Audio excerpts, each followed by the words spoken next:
Bonjour à tous.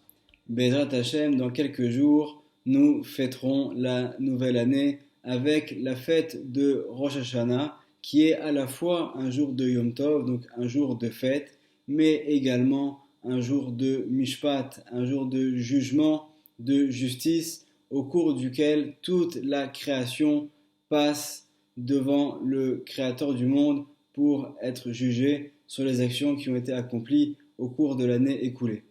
Et donc forcément, dans la plupart des familles, on est occupé actuellement dans les préparatifs pour cette fête et également dans la remise en question, la préparation aux prières pour ce jour de Rosh Hashanah.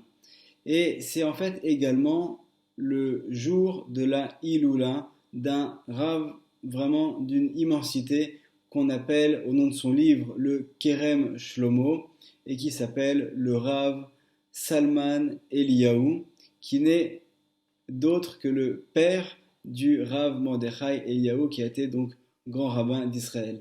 Et le Rav Salman Eliyahu est décédé le 2 Tishri, et c'est donc le deuxième jour de la fête de Rosh Hashanah.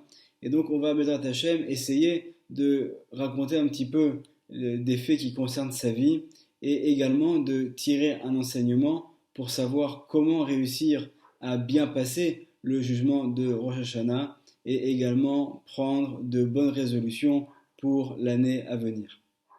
Le Rav Salman Eliyahu va être un kabbaliste hors du commun. Il va compter parmi d'ailleurs les élèves du Ben Ishraï qui va dire sur lui Neshama Kazo Odlo Ba'a Laolam. Une Neshama, une âme d'une telle grandeur n'est encore jamais descendue dans ce monde, pour montrer la grandeur de ce personnage. Et pourtant, contrairement à ce qu'on aurait pu penser, il ne va pas naître et baigner dans un environnement de Torah, contrairement également à la vie de beaucoup d'autres Chachamim Baruch Hashem. Et lui, c'est tout à fait le contraire. Il va naître dans une famille de personnages qui sont de riches commerçants, de riches marchands très aisés, qui ont de moyens financiers très importants. Ils ont également des pôles d'activité à Londres, également en Inde, et donc le Rav Salman Eliyahu va naître dans cette famille donc en Irak, à Bagdad, en l'année 1872. Il va avoir une éducation religieuse qui va être vraiment très limitée et il va plutôt donc s'adonner à des études générales jusqu'à finalement que ses parents, au vu des capacités extraordinaires qu'il va avoir, donc dans le domaine du matériel, vont l'inscrire à l'université d'Oxford. Et en raison de ses compétences, non seulement il va être reçu à l'université d'Oxford, mais également il va même recevoir une bourse d'étudiant pour pouvoir y mener ses études en toute sérénité. Alors, j'ai entendu deux versions de sa vie. Une première version qui dit qu'il aurait été véritablement faire ses études pendant un an et qu'ensuite il est revenu à Bagdad. Et une autre version, c'est celle qui est d'ailleurs mentionnée dans la nouvelle édition de son livre, dans laquelle on dit qu'il n'a finalement pas voyagé du tout, mais que par contre il était déjà à Bagdad en train d'apprendre le français, l'anglais, en plus de l'arabe, et il parlait les trois langues couramment. Et donc pendant les vacances scolaires, pour pouvoir s'entraîner un petit peu dans le domaine des langues, il parcourait Bagdad, il allait dans les différentes bibliothèques pour lire des livres. Et un jour, alors qu'il est donc en route pour aller dans une des bibliothèques, il va passer devant un Beth Midrash, devant une maison d'études qui a été fondée par également un très grand rave, qui est le rave Abdallah Somer, qui est un des maîtres du Ben Ishraï. Et au moment où il va entendre l'étude, les personnes qui échangent à l'intérieur de ce Beth Midrash, il va rentrer à l'intérieur, et là, il est stupéfait de voir qu'il y a des bibliothèques énormes dans le Beth Midrash, mais qui sont de livres de Torah. Et donc, il va voir quelqu'un, il pose la question, et il lui dit, c'est quoi tous ces livres-là qui sont entreposés ici? J'ai beau faire le tour des bibliothèques, je ne connaissais pas celle-ci. Et on lui dit, mais ce sont les livres de la Torah, ce sont les commentaires sur la Torah. Il y a la Torah orale, la Torah écrite. Alors lui, il est étonné, il dit, mais je pensais qu'il y avait seulement 5 livres dans la Torah. Alors on lui dit, mais pas du tout. Les 5 livres, bien évidemment, sont l'enseignement qui a été transmis par Hachem à Moshe. Mais il y a également la Torah orale, tous les enseignements de nos sages et toute cette bibliothèque immense que tu vois ici, ce n'est qu'une goutte d'eau dans l'océan de livres de Torah que tu pourras te procurer. Et là donc, le jeune Salman Eliaou est vraiment choqué. Il va donc s'asseoir, prendre un livre et commencer à étudier. Ce qu'il peut comprendre, il le comprend. Ce qu'il ne comprend pas, c'est pas grave. Il pose la question. Il n'a pas honte de dire qu'il ne sait pas, de poser les questions autour de lui. Et il va commencer à apprendre. À tel point que ce premier jour, il va tellement être absorbé dans son étude qu'il va même pas manger. Il va jeûner toute la journée. Et le soir, lorsqu'il revient chez lui, sa mère est étonnée. Elle lui dit: mais où tu étais? Il lui raconte donc cet épisode et il lui dit que le lendemain, il veut y retourner. Et c'est donc le lendemain, c'est ce qu'il va faire, sauf que cette fois-ci, sa mère lui prépare de quoi manger. Et d'ailleurs, l'histoire raconte qu'il ne va pas manger pour autant, il va finalement donner cette nourriture aux personnes qui vont étudier avec lui. Et lui va rester également à étudier dans la difficulté, dans le jeûne, et il va continuer de jour en jour à aller au Beth Midrash et à apprendre la Torah. Et il est déjà à un âge relativement avancé, et pourtant il a le courage de commencer de zéro, de prendre des livres, de s'asseoir dans son coin, d'étudier tout seul. Et s'il a une question, il n'a pas non plus honte d'aller et de demander des explications. Mais malheureusement, étant donné qu'il est également fils unique, cette attitude ne va pas plaire à tout le monde dans sa famille, et notamment il y a un de ses oncles qui est très influent, qui va lui mettre beaucoup de pression pour essayer de le pousser à aller à l'université. Mais là, ça y est, le Rav Salman Eliaou est décidé, il dit clairement qu'il refuse et qu'il veut rester à étudier la Torah. Et donc c'est donc ce qu'il va faire, mais plus il avance dans le domaine de la Torah, plus également au niveau, avec cet oncle-là en particulier, ça devient extrêmement difficile, au point qu'il y a même, au bout d'un moment, au cours d'un repas de famille, il va y avoir des échanges très très virulents avec cet oncle, qui se lève pour frapper le Rav Salman Eliaou, et à ce moment-là, au moment où il se lève, il va, sans faire attention, renverser une sorte de marmite d'eau chaude qui était posée avec des braises juste à côté. Il va être brûlé, l'oncle, et donc de cette manière-là, il ne va pas réussir à frapper le Rav Salman Eliaou, qui lui, à ce moment-là, s'enfuit de la maison familiale et il va rencontrer le Ben Ishraï. Alors, déjà, il y a une première histoire que j'avais entendue qui dit que ce qu'il a décidé également à rester au Beth Midrash, ça a été déjà une première rencontre avec le Ben Ishraï qui va lui dire que sa place n'est pas à l'université ou dans le domaine du commerce, mais plutôt au Beth Midrash. Et ensuite, à la suite de cet événement, avec son oncle, quand il voit que ça devient vraiment difficile pour lui de rester à Bagdad, il va donc de nouveau consulter le Ben Ishraï, qui va lui dire: écoute, ça y est, il faut que tu quittes Bagdad et que tu te rendes en Eretz Israël.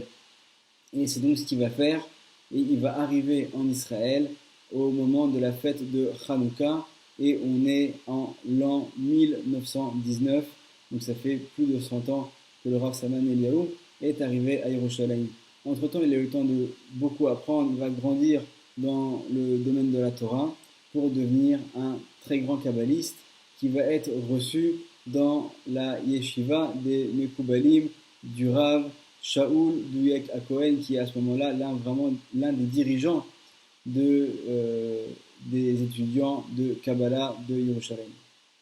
Il va être connu pour sa compréhension du livre Etz Chaim, qui est donc ce livre de Kabbalah écrit par notre maître le Rav Rabbi Chaim Vital, l'élève du Harizal, qui est en fait un concentré de tous les principes de la Kabbalah. Et c'est sur ce livre très profond que le Rav Salman Eliaou va écrire donc son commentaire qui va appeler le Kerem Shlomo, et au nom duquel d'ailleurs il est lui aussi donc très souvent surnommé. Il va être connu pour son comportement vraiment toujours dans la piété, dans l'humilité. Il connaît toutes les pensées kabbalistiques de la prière par cœur.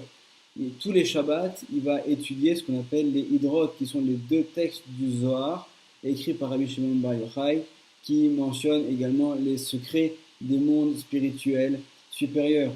Juste pour avoir une idée, ne serait-ce que pour lire sans les comprendre ces deux Hydrot, ces deux textes donc, du Zohar, il faut compter plusieurs heures. Lui, tous les Shabbats, il va les étudier donc en profondeur, les deux en entier. Il va arriver vraiment à des niveaux extraordinaires et il va écrire également beaucoup d'autres livres que malheureusement ont été perdus, comme ce que je vais expliquer par la suite. Il va se marier avec une femme qui s'appelle Mazal, qui n'est d'autre que la sœur du Rav Yehuda Tzadka Zecher Tzadik Vekadosh Livracha, qui a été le Rosh Yeshiva de la Yeshiva de Poret Yosef. D'ailleurs, on raconte sur lui qu'il était une réincarnation d'une étincelle d'âme du Ben Ishraï. Et il va avoir donc deux enfants, dont le Rav Mordechai Eliyahu. Et c'est finalement au moment de Rosh Hashanah, en l'année 1940, où après avoir été à la prière le premier jour de Rosh Hashanah, et tout le monde va voir que le Rav, qui est déjà malade, puisqu'en fait son état s'était aggravé depuis le 25 Elul, ça a été donc en empirant de jour en jour, mais malgré cela, il va assister à la prière de Rosh Hashanah du premier jour. On va même le voir fait avoir les pensées kabbalistiques qu'il faut avoir au moment où sonne le shofar. Il va être extrêmement concentré et malheureusement, c'est finalement le deuxième jour de Rosh Hashanah où ses élèves se réunissent autour de lui, vont prier autour de lui et tout le monde va voir de manière très claire que ça y est, le Rav est en train de vivre ces derniers instants. Il va lui-même, le Rav Salman Eliyahu, réciter le Shema Israël avec ses élèves au moment où il quitte ce monde. Et donc c'est de cette manière-là qu'il s'est éteint vraiment dans la Kedusha et dans ce jour tellement important du calendrier. C'est là qu'il a quitté ce monde. À ce moment-là, le Rav Mordechai Eliyahu, donc son fils, n'a que 11 ans. Et on sait que le Rav Mordechai Eliyahu, lui aussi, avait toutes les connaissances de Kabbalah. Et d'ailleurs, il montre dans une vidéo qui circule sur YouTube, on peut voir que le Rav Mordechai Eliyahu montrait un livre de pensée, un sidour, un livre de prière avec les pensées kabbalistiques selon le Rachach, selon le Rav Shalom Sha'aravi, qui est celui qui a donc expliqué les écrits du Harizal, et avec tout plein de commentaires manuscrits qui avaient été écrits par son père, donc le Rav Salman Eliyahu. Le Rav Salman Eliyahu va donc être enterré sur le mont des Oliviers à Jérusalem. Son décès, qui a lieu donc le jour même de Rosh Hashanah, est pour nous un enseignement. Lorsqu'on voit ce personnage qui a débuté dans la vie avec toutes les compétences intellectuelles, mais également les moyens financiers pour réussir dans la vie matérielle. Il aurait pu être lui aussi, comme l'a été son oncle par exemple, un très grand commerçant, quelqu'un qui n'aurait pas eu besoin de se soucier de la subsistance pendant peut-être toute sa vie. Il était vraiment parti pour sa voie était vraiment toute tracée pour aller dans ce domaine. Et pourtant, on va voir qu'il va avoir ce courage extraordinaire de faire ce revirement, de consacrer finalement toutes ses forces, toutes ses capacités dans le domaine du spirituel. Il ne va pas avoir honte d'étudier, de poser des questions, et finalement il va arriver donc à ce niveau extrêmement élevé auquel il est arrivé, celui donc de connaître les secrets de la Torah, de pouvoir écrire carrément un commentaire sur le Etz Chaim. Déjà, dans notre génération, sont contents ceux qui peuvent comprendre le sens littéral de ce livre. Alors lui, il a réussi à écrire carrément un commentaire. Il connaît par cœur les intentions kabbalistiques de la prière. Il est à un niveau qui est vraiment grandiose, qui est inimaginable, et on rappelle son souvenir à chaque fois le jour de Rosh Hashanah.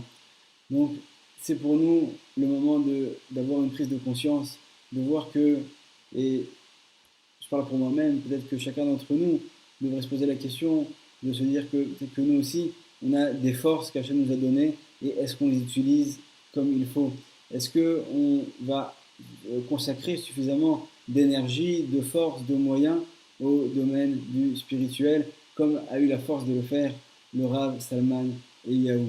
Bédrat Hachem, que son souvenir soit pour nous source de bénédiction et qu'il puisse là-haut intervenir pour être un avocat du peuple d'Israël, pour que nous soyons tous, par son mérite, inscrits dans le livre de la vie, le livre de la réussite, et que, Bédrat Hachem, nous puissions très bientôt, très vite, avoir la Géoula Shelema et la reconstruction du Beth Amikdash.